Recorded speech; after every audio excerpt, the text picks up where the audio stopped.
All right, YouTube, how you doing? Welcome back to the channel. It is Sunday, June 25th. We have a jam-packed MLB slate to jump into today. We're gonna go through each and every game like we always do on this channel. I'll talk about the games, give you my thoughts. I'll give you my lean or leans on the games, but all my final plays, they'll live in the pinned comments. So make sure you're checking that out. In terms of yesterday, we'll take it. We go 3-1. The Diamondbacks and Giants hit their over. The Mariners and Orioles hit their over. Jordan Lyles over 2.5 earned runs. You did pay a little bit of juice there at -160, but we'll take the cash. The only one that didn't hit was Mariners money line, which, you know what, I'll take the 3-1 day. We consider that a bounce back. Yes, we do. I'll take the 3-1 day. Would have I loved to go 4-0? Yeah, I would have loved to do that, but we didn't. 3-1, still damn good, so we'll take it. Guys, in terms of today, we do have a bunch of games to get to, some early games as well, so hopefully we're getting this out early. But nonetheless, guys, before we get into it, I do want to talk to you guys about the Sleeper app. You've seen me talk about them on the channel plenty as of late, and I've been loving this app. We're posting Sleeper, TikToks and Reels pretty much every single day now because it's so much fun over on this app, guys. They don't follow the same payout structure like the Prize Picks of the worlds do. They each and every play has their own multiplier, and you can win up to 100 times on one slip, and you can throw up to 8 players in the same slip. So it is very, very cool. Go check it out, guys. Use the link in the description or the pinned comment. I'll put the link there as well. You get 100% of your first deposit match. That's just free money. You put in $100, they'll give you $100. We have a new account balance of $200, and like I told you guys yesterday, I always like to test these new apps. You know, how easy is it to just deposit? How easy is it to withdraw? Both super easy on Sleeper. Very, very quick transfers as well. Go check it out, guys. Link in the description as well as the pinned comment. Let's go ahead and hit that subscribe button. We're no longer on the road to 25K. We hit 25,000 subscribers. We're now on the road to 26,000 subscribers, which crazy to me, but let's go ahead, hit that subscribe button and comment down below your favorite plays of the game and hit that like button as well. Let's jump into it. We got St. Louis Cardinals taking on the Cubs here. Cubs turning the corner. I mean, they're turning into a legit team in London. They're beating St. Louis yesterday 9-1, an absolute smackdown. Wainwright only made it to like 3 innings, I believe. In terms of today, obviously the Cubs are favored, and they're favored pretty heavily with Marcus Stroman on the mound. He's 9-4 with a 2.28 ERA. And he's been dealing. He's finally started to come around. If you remember, kind of when the Cubs were on their losing streak, he just wasn't really pitching well. He was coming off of a performance that was just crazy. 7 innings pitched, 0 earned runs, .8 whip, 5 Ks, and a 4-0 win against the Pittsburgh Pirates just a week ago. Liberatore is on the mound for St. Louis. He's kind of the opposite. The guy's only pitching like, 4 or 5 innings and letting up that many runs as well with the mid 1s or early 2s in terms of whip, low strikeout numbers. This is just going to come down to a pitching decision for me. I like Marcus Stroman. -150 is the odds you're going to get the Cubs for here. That's some price, but I still lean the Cubs nonetheless. In terms of the total, 12 runs yesterday, and obviously, being played overseas, so these totals are weird, but yesterday was a 9-1 game. St. Louis's offense just isn't there, okay? Yes, they won kind of a tear against who they play, Washington. They scored a decent amount of runs in a few games, but prior to that, they just were scoring, 1 to 3 runs, which we saw it again yesterday. The offense is not there right now, and Chicago's offense has been scoring a bunch of runs, but I still think this one goes under 12, maybe like a, it's crazy. We could have like a 7-4 type game, and it still hits the under, so I'm going to lean towards the under in this one.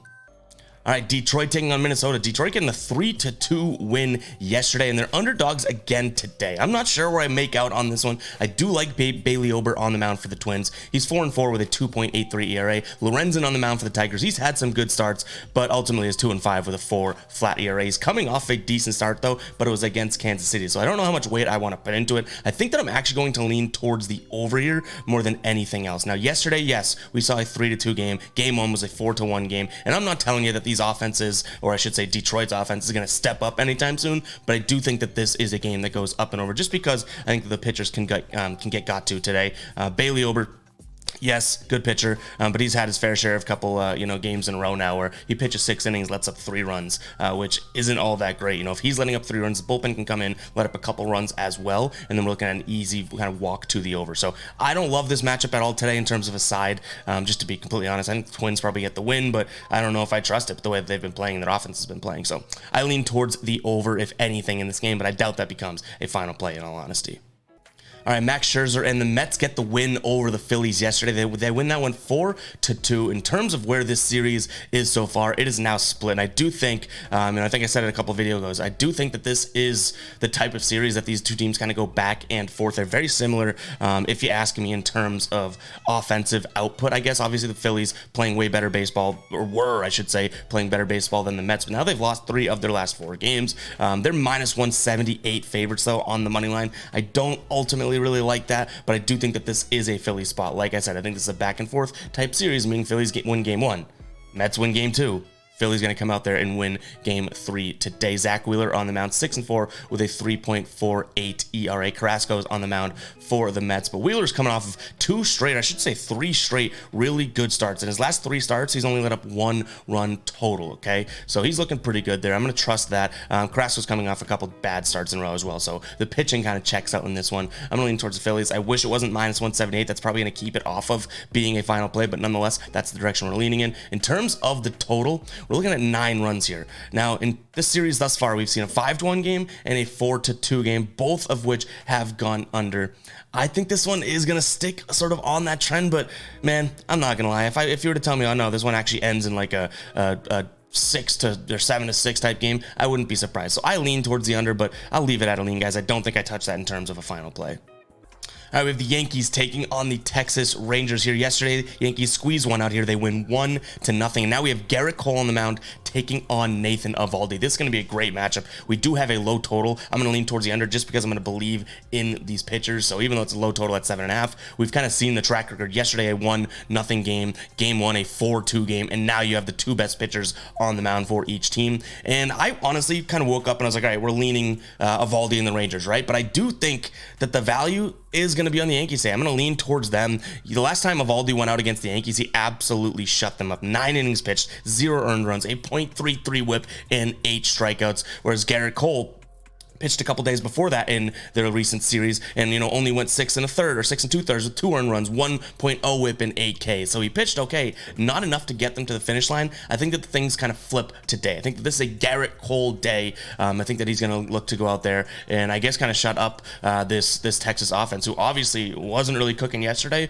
So you can make the argument that they're due, but it's tough to have no momentum and then go up against Garrett Cole. So you guys know I've talked about it plenty. I love Nathan Eovaldi, one of my favorite pitchers in the entire league, and his numbers support that right now. But you're getting the Yankees with Garrett Cole on the mound at minus 115. That has to be where my eye goes. So I'm leaning towards the Yankees on the money line. And then, like I said, in terms of a total, it is super low. You have 2 offenses that can go out there and score a bunch of runs, kind of at any given moment. But I'm still going to lean towards the under. I'm going to trust these 2 pitchers today to keep both of these offenses down. All right, Orioles taking on the Mariners like we had yesterday. The over in this game is still going to be where I look. I trust both these offenses. We did lose on the Mariners money line, which I'm gonna kind of say, okay, tip my cap to the Orioles, and I'm leaning their way today. I think Kyle Bradish, I've been liking him as of late. George Kirby, I do like him too. So you have 2 pitchers that I guess maybe I'm not wrong here, but I guess are kind of on the same level in my brain, at least the way that they've been pitching as of late. Kyle Bradish has looked good. These guys obviously every now and then they're not like studs, so they'll go out there and have bad nights, but for the most part, fairly consistent across the board. You're 6-inning, low earned run type guy in my book for both these. So I'm going to look at this as kind of a wash on the pitcher side, and I think that this Orioles offense, I know I was just tooting the horn about saying Seattle's offense yesterday. I didn't love what I saw yesterday. 4 runs there. I only caught the second half of the game, so it was nice to see them catch the over, but nonetheless, I do think that I'm leaning towards Baltimore, but again, over is going to be my main lean. I doubt we actually throw or pull the trigger on Baltimore today, just because, like I said yesterday, I think the Seattle offense is starting to kind of turn and score a bunch of runs. They did go out there and prove me absolutely wrong yesterday, but I think that they could be onto something in terms of where their bats are. So I'm going to look at the over, and then if I had a gun to my head and had to give a lean on the side here, I would lean towards Baltimore at minus 101 over on FanDuel right now on the money line. All right, next up, we have the Blue Jays taking on the Athletics. And guys, by the way, we're going to be doing a Sunday night baseball coming out just after this for the Sunday night game. The Houston Astros taking on the LA Dodgers. So keep an eye out for that second video. We'll have a player prop as well as our normal, game picks in there as well. So make sure to keep an eye out for that. It's going to be a separate video. I did want to let you guys know before you tune out. But nonetheless, let's move on here. We got Toronto taking on the A's. Toronto coming off the dub yesterday, and obviously they're going to be very heavily favored here. They did bounce bounce back after that 5-4 loss. They go out there and win 7-3. I think this Oakland team, they're, like I've said over and over again, whenever they're in a spot here, they're playing a game, I don't spend too much time on the game because they're just consistently bad. And while I have said many times they are great on the run line, you could see how bad they were yesterday. They lost that game, didn't even come close to covering their run line. So I lean towards Toronto, but if only, if it's going to be a play, it's going to be in some sort of a parlay, which I don't know if we're going to throw in today. So, Kikichi's on the mound for them. Medina's on the mound for the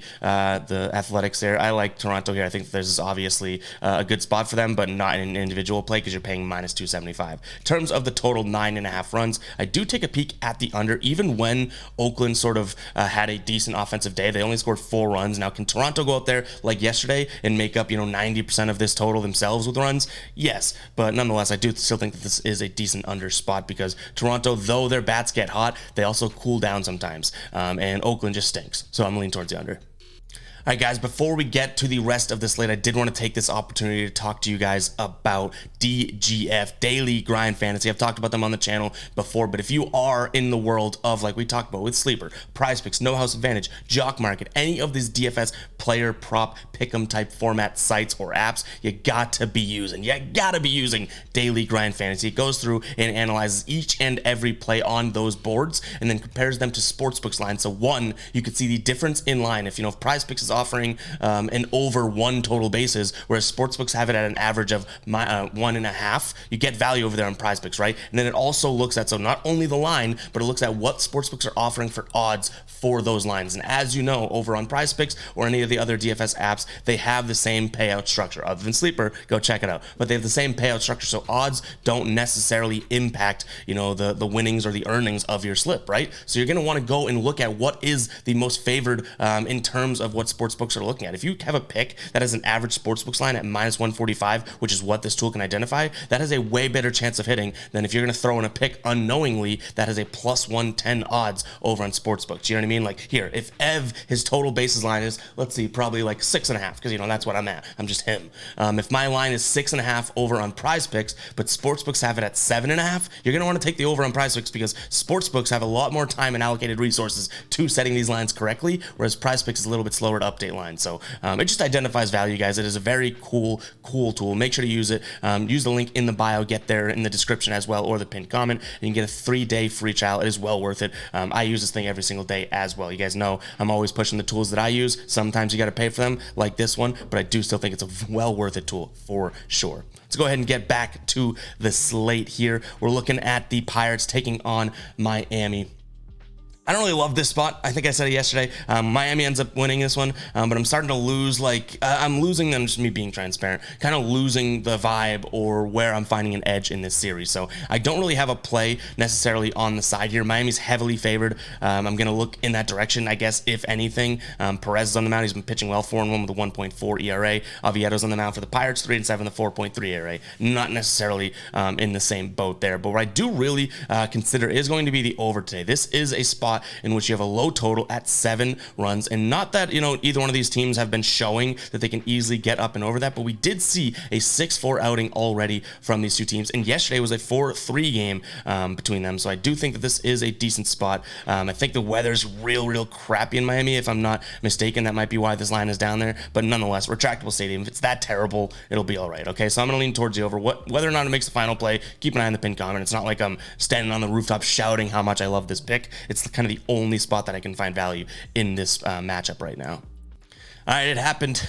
The Reds lost. The Braves did bounce back. I felt like that was going to happen. I said it yesterday. I didn't want it to happen. I kind of want this Reds team to continue to be as good as they are, which they are good. They almost won yesterday, right? It came down to the final inning there. They ended up losing 7-6 here. The total still is way up there at 11.5. I definitely was not right about saying I think that these two teams come back down to earth. For whatever reason, I'm leaning that direction again, looking at the under here. But in terms of a side here, I like Atlanta. They're minus 188 today with Charlie Morton on the mound. I don't love the value that Atlanta provides, but I do think that this is a spot where Atlanta kind of, is head and shoulders above Cincinnati. Why? Because they do have a better pitcher on the mound. Stout on the mound for the Reds. He's 0-1 with a 10.29 ERA. And the Braves kind of got that off their back. They got the monkey off their back yesterday. They lost the game 11-10. Then they win a high-scoring game. I think they actually win this game by probably the run line. So I am going to lean towards Atlanta here. Money line, if you want to pay that juice. I also don't hate them on the run line. I think this is a 2-run win for the Braves today. And like I said, in terms of a total, I do think that this one goes towards the under. I think that we see like I'm going to give it maybe like a 7-4 type finish today, or 6-4 type win for the Braves in terms of prediction. I don't get it. I think Kansas City has the Tampa Bay kryptonite here. They win yesterday 9-4, meaning they've taken 2 of 3 thus far. So I don't even know where to come out on this. Obviously, I'm going to lean towards Tampa Bay, but you still have terrible odds. Glasnow's on the mound for them today. He's 2-1 with a 4.9 ERA. Lynch on the mound for the Royals, 1-3 with a 4.45 ERA. Like I said, we had the player prop at the beginning of the video. We had the Kansas City starting pitcher, Jordan Lyles, over 2.5 earned runs. He goes out there, and the Rays put up 4 on him like that. And that's all they did for the rest of the game. 4 runs. So I'm just like puzzled by that, honestly. But I do think that they bounce back today. But I don't think it's worth even putting them in a parlay for these odds. Like, even these odds could kill a parlay. So yeah, this is as small of a lean as it gets here on Tampa Bay today. In terms of the total, I still like what we've been cooking with. We've been leaning the over each time in this series, and I like it because I still trust this Tampa Bay offense to be able to score a bunch of runs at any given moment. And Kansas City's actually been the team that's been scoring a lot of runs too. So yeah, I like the over spot here, over 8.5. The pitching doesn't really scare me. There's a lot more guys on this Rays roster that I'm scared of in terms of pitching than Glasnow, even though he's a good pitcher. And then Daniel Lynch does not make me bat an eye at all. So I'm going to lean towards the over as well as the Rays, but the over is really the only thing that has a chance of being a final play just based on the odds. All right, Cleveland taking on Milwaukee. Cleveland gets the 4-2 win yesterday. They have Savale on the mound today. He's 2-2 with a 2.67 ERA. Corbin Burns on the mound for the Brewers. He is 5-5 with a 3.96 ERA, coming off of a couple bad starts in a row, whereas Savale has been as consistent as an arrow. Like, he's just been a 2-earned run through 5 to 6 inning guy with a mid 1.5-ish whip and 5 to 7 strikeouts, which I like consistency there. I'm going to lean towards them. They did get the win yesterday. I think that he is actually pitching. He is definitely pitching better than Corbin Burns right now. So I'm going to trust that, and I'm going to hope that this Cleveland offense can kind of turn things around. Because if we flash back just maybe 2 series ago, like, their offense was kind of cooking. They were putting up a 12 spot, they were putting up a 7 spot, 6 spot, and then it kind of cooled off, and it has cooled off. It's, I guess, 4 runs yesterday. It was kind of like them scoring a lot of runs for the first time in a couple games there, at least in this series. So Milwaukee, their offense, barring just a couple different I guess outlier scoring output type days, offense has definitely been kind of dormant as well. So I like Cleveland in this one. I think it's going to be a close game, but a low scoring game. So I'm going to lean towards Cleveland as well as the under in this game. White Sox walk it off yesterday against the Red Sox. We don't know who's on the mound for the White Sox yet, so there's no information out there for us to go off of. Not an opening line, not a total or anything. So we'll go ahead and skip this one, guys. Apologies for that. But if anything comes of it, I'll put it in the pinned comment as a final play. But obviously, we still have a lot of question marks before we can really break this one down. All right, now this is a game in which I have no clue what is going to happen. It was a 25, I think it was like 24-0 at one point in this game, but 25-1 win for the Angels yesterday against the Rockies. 25-1. How ridiculous is that? Some of the stats for those Angels players are so inflated now for like the rest of the year because of one game. Austin Gomber on the mound for the Rockies today. He's nothing. The Angels are starting Tyler Anderson, but like I said, I'm perplexed by what's going to happen, because how do both teams react after that? Like, do they celebrate so much yesterday that now all of a sudden they're like, they don't know what to do today, or do they get the momentum and play well? So I am going to lean towards the Angels, because how could you take a team that just lost 25-1 to kind of win the next game? If you do that, then kudos to you, and you are an absolute psycho. But I'm leaning towards the Angels here. I don't know if I pull the trigger on it, because for whatever reason, it's like, did you blow your load all in one game type of thing, Angels? Maybe. Like, it wouldn't be surprising. You just scored 25 runs yesterday. Are you really going to be like, let's go ahead and do it again? Or are you going to be like, wow, I still can't believe that happened? Are you going to be shell-shocked, or are you going to be motivated? We will see. But I'm going to lean towards the Angels in this one. In terms of a total, we're sitting at 13. I'm looking at the under. I'm crazy, but it takes 2 to tango, and the Rockies are not tangoing, and I don't think the Angels are going to go out there and do what they did again yesterday, that many runs. So I'm leaning towards the under, guys. Obviously, that was an easy over hit yesterday. They could double yesterday's total and still hit the over, which is absolute bananas, but nonetheless, I'm leaning the under today. All right, Giants taking on the Diamondbacks here. Like I said, we hit our over yesterday, which was good to see. That was a final play. We almost rolled with Arizona money line, which I'm glad we didn't. They ended up losing 7-6 here. On the mound today is going to be DeSclafani on the mound for the Giants, and then Ryan Nelson on the mound for the Diamondbacks. This Giants team, I think I'm ready to stop being like I'm a non-believer. I don't think this Diamondbacks team is the one that's going to kind of, kick them off their pedestal right now. So I'm leaning towards the Giants ever so slightly. In terms of the total, I like the over again. It's at 9 here. Yesterday we got it at 8. Would have cashed either way, but I do like the over, even though we kind of bumped up and there might be a reaction to yesterday's output. I still like the over. All right, Padres taking on the Nationals. Nationals underdogs yesterday, but get the victory. They win 2-0. They're plus 157 on that side. In terms of how things are going to go today, I kind of like the momentum that the Nationals could be pulling into this. They aren't playing that great at baseball. I don't mean to gas them up, but the Padres didn't look all that great. I wouldn't say that their bats were awake yesterday, considering the 0-run output. Seth Lugo's on the mound for the Padres today. He's 3-3 with a 3.86, and Mackenzie Gore's on the mound for the Nationals, 3-6 with a 4.02. But like I said before, Mackenzie Gore has had a couple starts that kind of has killed his ERA just this season alone. So, and obviously he's playing for a team that isn't giving a lot of run support, and they're letting up a lot of runs. So it's kind of a weird stance that I'm in with Mackenzie Gore. I actually think he's a serviceable pitcher, just really not getting the best end of the stick there. But for plus 172 odds today, I'm going to lean towards Washington. It might be a psycho alert worthy play. I don't know if it makes it into the final plays, but I do think that they have a strong chance to win this game again, and for that value I might pull the trigger. In terms of the total 8.5 runs, I like the over after having a 2-0 game yesterday. San Diego did score 13 runs in game 1, so when I say their bats are dormant, I guess I'm poking fun at the fact that they scored 0 runs yesterday, but nonetheless, they could easily go out there and score a bunch of runs just because they had done that in 2 straight games prior to the 0-run game. So I'm going to lean towards the over. And guys, for our last game of the day, the Houston Astros, I almost had Houston Rockets, the Houston Astros taking on the Dodgers. We have a separate video coming out for that, so make sure to tune in. So that's all I have for you guys today. Hope you guys do enjoy the video. If you did, hit that like button, and I'll catch you guys in the next one. All right, peace out.